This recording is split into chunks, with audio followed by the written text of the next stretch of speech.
जय माता की फ्रेंड्स, आप सभी का स्वागत करती हूँ मैं सनशाइन विद नीमा में। मेरे यूट्यूब चैनल पर आपका बहुत बहुत स्वागत है।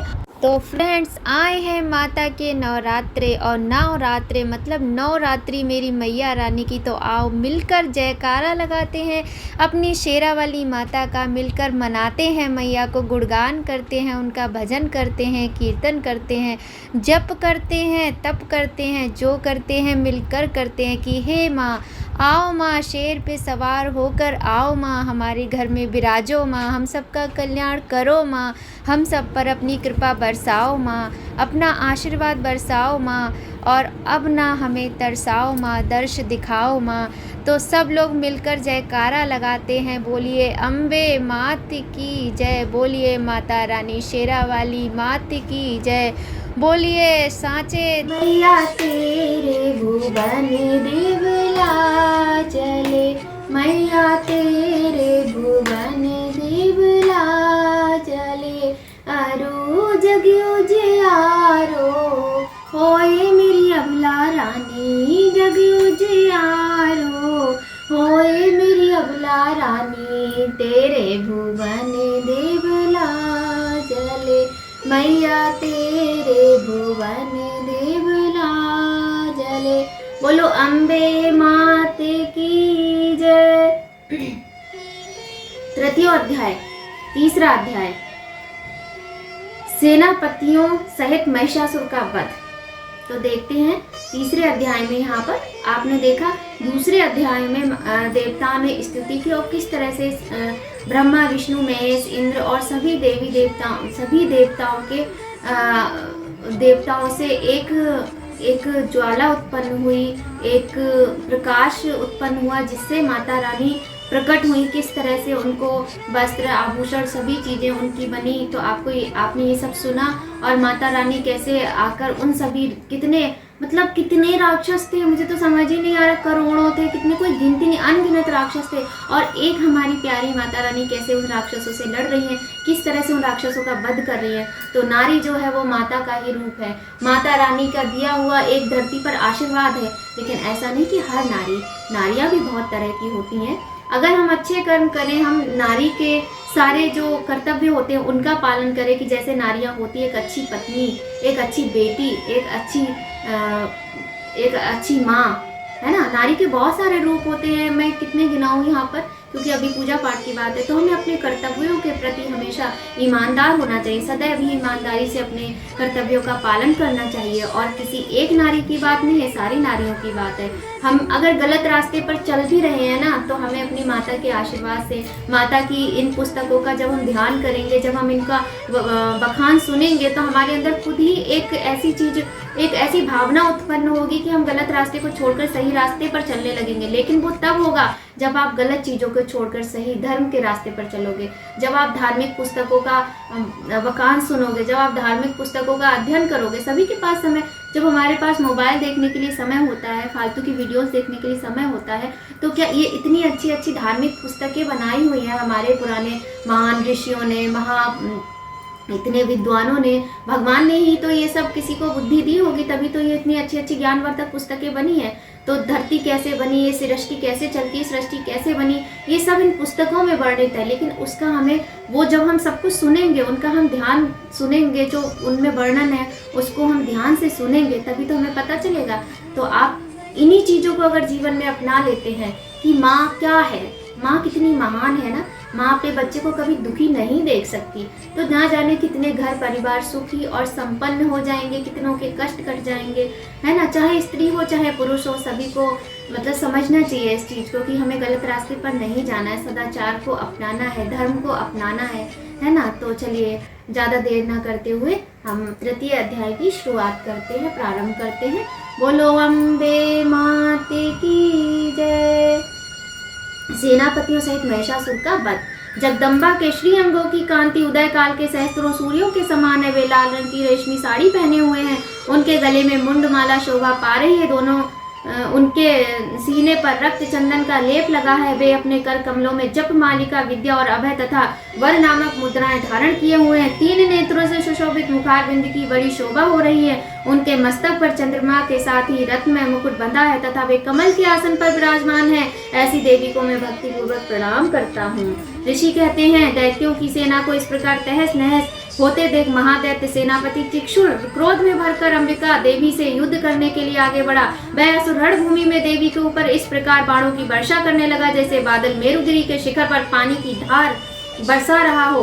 तब देवी ने अपने बाणों से उसके बाण समूह को अनायास ही काटकर उसके घोड़ों और सारथी को भी मार डाला। साथ ही उसके धनुष तथा अत्यंत ऊंची ध्वजा को भी तत्काल काट गिराया। धनुष कट जाने पर उसके अंगों को अपने बाणों से बींध डाला। धनुष, रथ, घोड़े और सारथी के नष्ट हो जाने पर वह असुर ढाल और तलवार लेकर देवी की ओर दौड़ा। उसने तीखी धार वाली तलवार से सिंह के मस्तक पर चोट करके देवी की भी बाईं भुजा में बड़े वेग से प्रहार किया।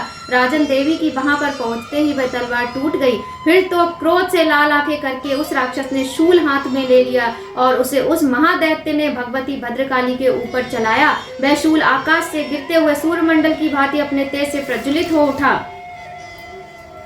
उस शूल को अपनी ओर आते देख देवी ने भी शूल का प्रहार किया। उससे राक्षस के शूल के सैकड़ों टुकड़े हो गए। साथ ही महादैत्य चिक्षुर की भी धज्जियां उड़ गई। वह प्राणों से हाथ धो बैठा। महिषासुर के सेनापति उस महापराक्रमी चिक्षुर के मारे जाने पर देवताओं को पीड़ा देने वाला चामर हाथी पर चढ़कर आया। उसने भी देवी के ऊपर शक्ति का प्रहार किया, किंतु जगदम्बा ने उसे अपनी हुंकार से ही आहत एवं निष्प्रभ करके तत्काल पृथ्वी पर गिरा दिया। बोलो अम्बे माते की जय। शक्ति टूटकर गिरी हुई देख चामर को बड़ा क्रोध हुआ।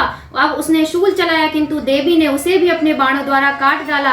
इतने में ही देवी का सिंह उछलकर हाथी के मस्तक पर चढ़ बैठा और उस दैत्य के साथ खूब जोर लगाकर बाह्य युद्ध करने लगा। वे दोनों लड़ते लड़ते हाथी से पृथ्वी पर आ गए। अत्यंत क्रोध में भरकर एक दूसरे पर बड़े भयंकर प्रहार करते हुए लड़ने लगे। तदनंतर सिंह बड़े वेग से आकाश की ओर उछला और उधर से गिरते समय उसने पंजों की मार से चामर का सिर धड़ से अलग कर दिया। इसी प्रकार उदग्र भी शिला और वृक्ष आदि की मार खाकर रणभूमि में देवी के हाथ से मारा गया तथा कराल भी दांतों, मुक्कों और थप्पड़ों की चोट से धराशायी हो गया। क्रोध में भरी हुई देवी ने गदा की चोट से उद्दत का कचूमर निकाल डाला। भिंदीपाल से बाष्कल को तथा बाणों से ताम्र और अंधक को मौत के घाट उतार दिया। 3 नेत्रों वाली परमेश्वरी ने त्रिशूल से उग्रास से उग्रवीर तथा महाअनु नामक दैत्यों को मार डाला। तलवार की चोट से बिडाल को मस्तक को धड़ से काट गिराया। दुर्धर और दुर्मुख इन दोनों को भी अपने बाणों से हम लोग भेज दिया। इस प्रकार अपनी सेना का संहार होता देख महिषासुर ने भैंसे का रूप धारण करके देवी के गढ़ों को त्रास देना आरंभ कर किया। किन्हीं को थुथुन से मारकर, किन्हीं के ऊपर खुरों का प्रहार करके, किन्हीं को पूंछ से चोट पहुंचाकर, कुछ को सींगों से विदीर्ण करके, कुछ गढ़ों को वेग से, किन्हीं को सिंहनाद से, कुछ को चक्कर देकर और कितनों को निश्वास वायु के झोंके से धराशायी कर दिया। इस प्रकार गढ़ों की सेना को गिराकर वह असुर महादेवी के सिंह को मारने के लिए झपटा। इससे जगदम्बा को बड़ा क्रोध हुआ। उधर पराक्रमी महिषासुर भी क्रोध में भरकर धरती को खुरों से खोदने लगा तथा अपने सींग से ऊंचे ऊंचे पर्वतों को उठाकर फेंकने और गर्जने लगा। उसके बेग से चक्कर देने के कारण पृथ्वी शुद्ध होकर फटने लगी। उसकी पूंछ से टकराकर समुद्र सब ओर से धरती को डुबोने लगा। हिलते हुए सींगों के आगाज से विदीर्ण होकर बादलों के टुकड़े टुकड़े हो गए। उसके श्वास की प्रचंड वायु के वेग से उड़े हुए सैकड़ों पर्वत आकाश से गिरने लगे। इस प्रकार क्रोध में भरे हुए उस महादैत्य को अपनी ओर आते देख चंडिका ने उसका वध करने के लिए महान क्रोध किया।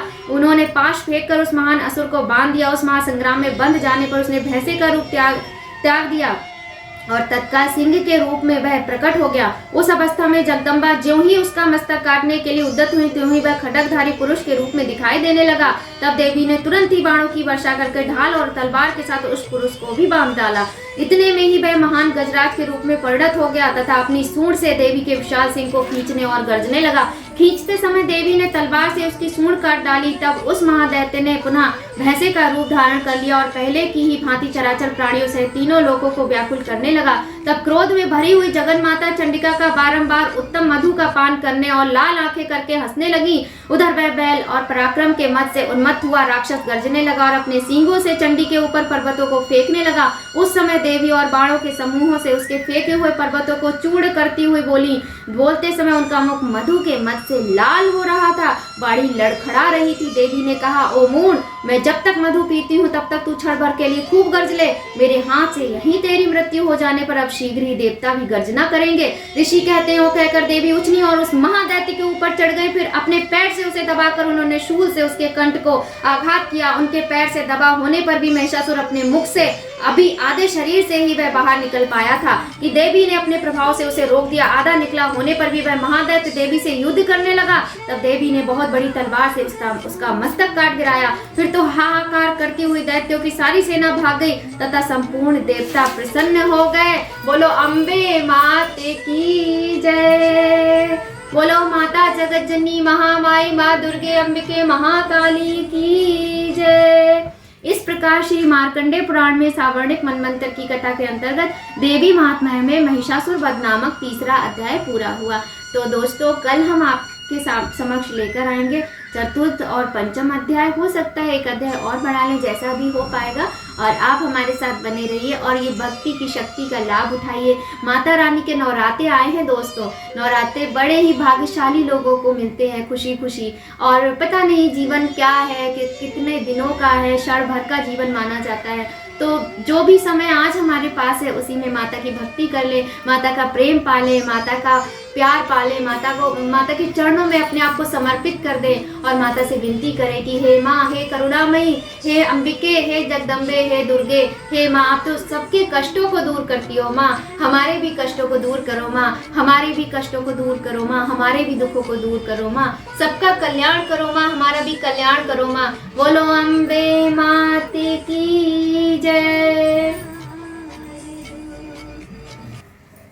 तो फ्रेंड्स, आज हमने सप्तशती के दूसरे और तीसरे अध्याय का लाभ उठाया है और अब हम कल आपसे चतुर्थ अध्याय, पंचम अध्याय का फिर से आपको हम कथा सुनाएंगे।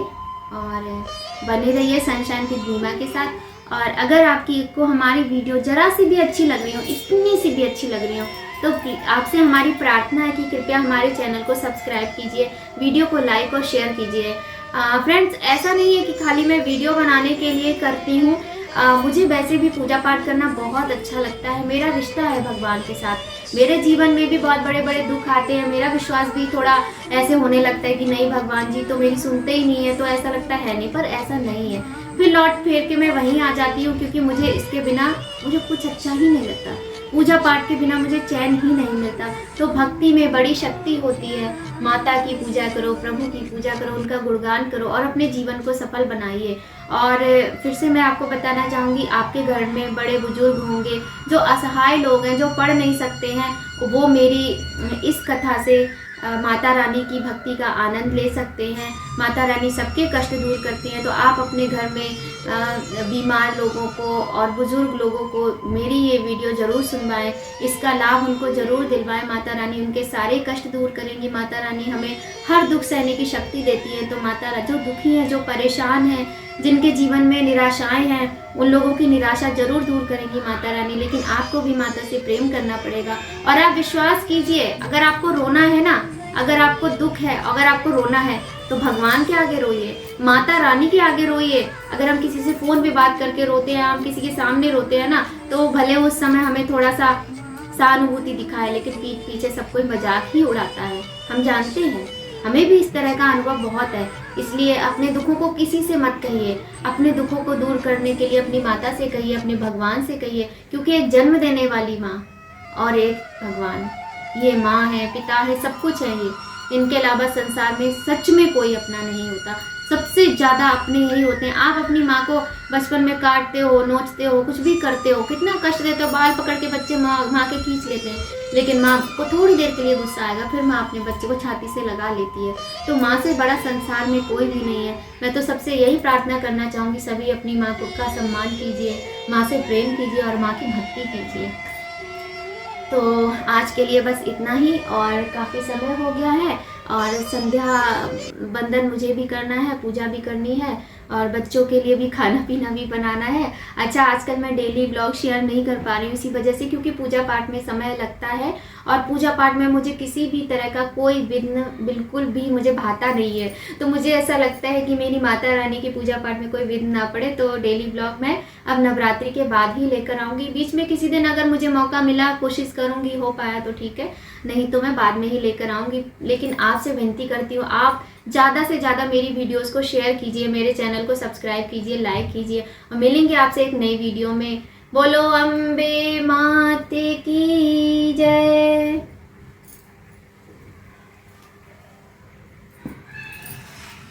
तो फ्रेंड्स, अब हम नेक्स्ट वीडियो में लेकर आएंगे दुर्गा सप्तशती का चौथा और 5वां अध्याय। तो बने रहिए सनशाइन विद नीमा के साथ।